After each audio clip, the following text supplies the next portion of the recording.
different setup today, but we're going to work with it. Now, you know that Catholic Schools Week is coming up. Lots of new and exciting things going on. One new thing that the school is changing is the snowball dance. Usually an underrated dance, now it's going to actually include a few radical changes which should make it more enjoyable. I caught up with Andrew Bake later to discuss that. Well, the great thing about this year's snowball dance is we're going to try to change it up a little. It's had a bad rap in the past, and we want to make it one of the better school dances this year. What we're going to try to do is use words like cotillion and formal to add a better spin on it, and we're also going to try to have more dance contests, a lot more fun, just an all-around nicer dance for the whole school. You should go to it. It's going to be fantastic. The snowball dance is January 31st. It's going to be a bit more formal, so make sure you keep that in mind. We have our very own David Boudreau, a new reporter for SJ Today, who's covering a story that's been vexing students for many years now. Here's David Boudreau with full coverage of midterms. Midterms have been going on at St. Joe's for many years, but has anyone really looked into the psychological or biological effects they've had on the student? Today, we'll look into those very effects. We're here in the library, and there have been several cases during midterms of complete insanity due to excessive amounts of stress. Here we have one case. What do you have to say for yourself? Y equals mx plus b. A squared plus b squared equals c squared. The slope of the line is determined by... Tragic. We're here with Dr. Daniel Walsh, who will give us the medical side of the effects of midterms. Well, a lot of people think that prior to taking a midterm, people kind of start freaking out psychologically. But there's nothing at all psychological to do with midterms. It's all strictly biological. It results from the workings of the sympathetic nervous system. And to start out with, I'll give you a few tips on how you can keep the sympathetic nervous system under control. First of all, when you get a little nervous and you're getting ready to come in for your midterm, your saliva kind of dries up. So I suggest you bring a big wad of gum in with you and you be chawing on that during the midterm. Okay, your teachers won't mind. It's for midterm exams. Just tell them it keeps you calm. Have your little stress ball in your hand and kind of be working that around, throwing it up in the air a few times, things like that. Works great. Okay, because nobody wants you to get a dry mouth and you start smacking every time you talk and stuff, and you're going to distract the class more than anything. So that's one recommendation I have.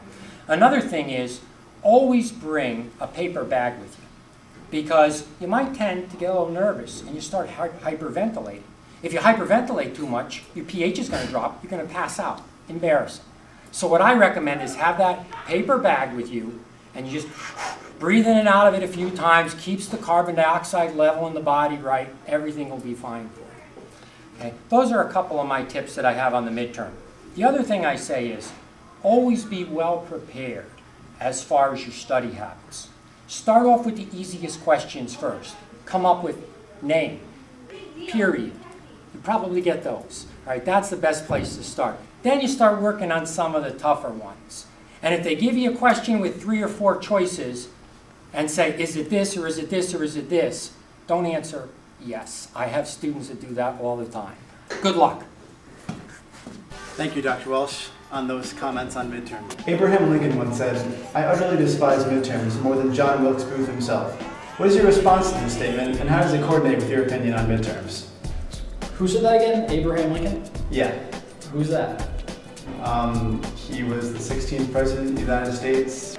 Eleanor Roosevelt once said, midterms are the equivalent to losing a dear friend. What do you think about this comment? I find it completely... Let me give you a metaphor about this. That comment by Eleanor Roosevelt reminds me of a boat swimming across the sea. And not just any kind of boat. A boat driven by, well, Eleanor Roosevelt. Thank you for that interesting remark. So you took a history midterm then? Yes, I did take a history midterm. How did it go? Very difficult. Did it coordinate with the intensity in the Lincoln quote? Intensity, what's that? Ferociousness, fiery, intensity. It's a word used to describe. I have no idea what that You means. don't? Not a clue. So, what do you actually think about midterms? I find them completely necessary for freshmen, sophomores, and seniors. Everyone has to take midterms here at St. Joe's, and I just want you to be aware of the personal side effects that come from midterms. These include nausea, heartburn, dizziness, fatigue, and even birth defects in the state of California. So, if you want to survive midterms, remember to take into consideration the tips of Dr. Walsh.